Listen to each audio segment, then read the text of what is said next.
आता मित्रांनो हा तिसरा सेमीफायनल सुटलेला आहे. तिसरा सेमीफायनल सुटलाय.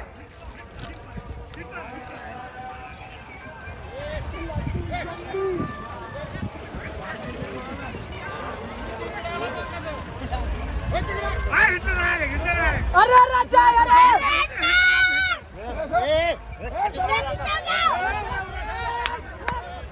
काटके बाजूला करा. पहिल्या राऊंड मध्ये सुरुवातीला काटके बाजूला करा. चला आसेफ भाई तुमचं घोडं थोडं बाजूला करा. आसेफ भाई तुमचं घोडं थोडं बाजूला करा. अरे बाजूला सरकार बाबा, बाजूला सरकार एखाद्या त्या घोड्याच्या पायात येईल. चला ही पण स्पर्धा जोरात चालू आहे. अतिशय मस्त आणि सुंदर पद्धतीने होतीये. पहिल्या राऊंडला जो पुढे तोच पुढे राहील असं सांगता येत नसतं. एखादा घोडा पटकन मागून येऊन पुढे जातो आपल्याला कळत पण नाही. हे स्पर्धेचं वैशिष्ट्य असतं मित्रांनो.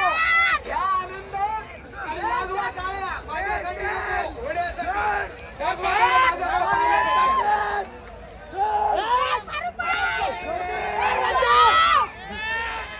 दुसरे राऊंड को लगे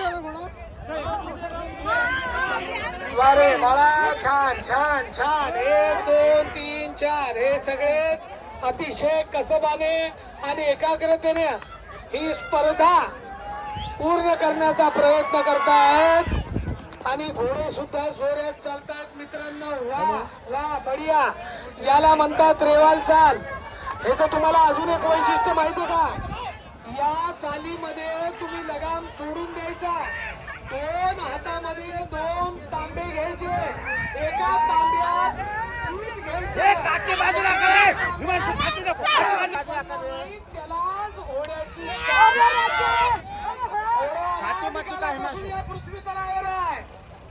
सुरुवातीला शाली होतो मध्ये उल्लेख असा होतो की आधी घोडे हे पंखाचे होते आणि नंतर ते 4 पायाचे झाले.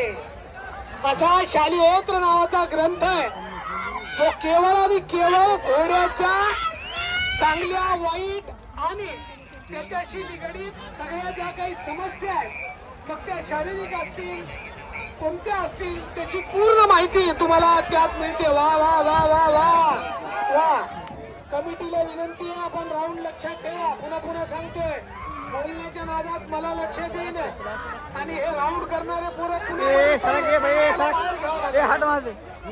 ऐकच ना पुष्टी हसायला माझ्याकडे माग येईन.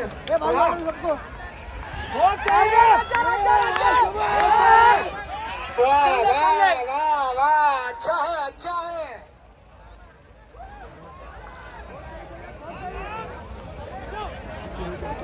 चला या दोघांमध्ये चांगलं कॉम्पिटिशन आहे. कोणी पुढे कोणी मागे, कोणी पुढे कोणी मागे. पुन्हा तो मागून येऊन पुढे गेलाय. आता हा पुन्हा मागून येऊन पुढे येईल काय? पुन्हा हा मागून येऊन पुढे येईल काय? बघा या दोघांमध्ये छान आहे स्पर्धा. मस्त स्पर्धा आहे. बघा या दोघात चांगली स्पर्धा आहे. वा वा.